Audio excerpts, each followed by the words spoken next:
Charlotte, toute bonne épicerie commence dans les fruits et légumes. Oui, C'est moyen de faire des choix qui sont à la fois nutritifs et économiques. les fruits et les légumes de saison, évidemment, c'est de loin le meilleur moment justement pour faire le plein de nos trucs préférés à petit prix. En ce moment, on a les asperges du Québec, donc ça, c'est un exemple. On a les petits fruits qui s'en viennent, là, comme les fraises, en ce moment, on en a beaucoup. Donc, c'est des choses, justement, qu'on prend en avance, qu'on achète en plus grande quantité, qu'on retransforme ou qu'on congèle, tout simplement. Une des manières aussi de retrouver son argent, c'est des fois de se diriger justement vers des produits qui sont soit un petit peu plus mûrs, donc qui vont bénéficier d'un bon rabais, ou les produits qu'on appelle parfois un peu moches, donc qui auraient été, mettons, retirés du marché, mais que finalement, on peut obtenir à meilleur prix. Le congelé peut être une option. Absolument, surtout en période d'hiver. Des fois, on n'a pas tous les fruits et les légumes de disponibles. Donc, les produits congelés sont une option tout à fait acceptable, voire même d'un point de vue nutritif intéressante parce que surtout en hiver, la fraîcheur en fait des produits congelés est des fois supérieure à celle qu'on retrouve en étage. C'est un peu la hantise de beaucoup de gens, les légumineuses, parce qu'on les connaît pas, on sait comme pas quoi faire avec, mais c'est un bon moyen de manger des protéines moins chères.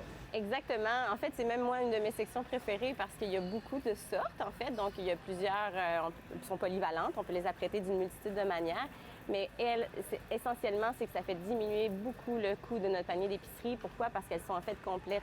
Elles sont nutritives, elles sont rassasiantes. Mais là, on parle beaucoup de protéines végétales, mais mettons, je suis un carnivore, je peux continuer à manger de la viande. Ouais. C'est des solutions que je peux prendre pour réussir à continuer? Bien, c'est sûr que déjà de favoriser, par exemple, les formats plus familiaux, donc les plus gros formats, normalement, on a un prix plus avantageux. Il va y avoir aussi des spéciaux de semaine qui peuvent être intéressants. Donc, on peut également utiliser des fois des compléments pour diminuer la quantité de viande par recette, comme par exemple le tofu, on peut utiliser les lentilles, on peut utiliser la PVT, qui est une protéine végétale texturée.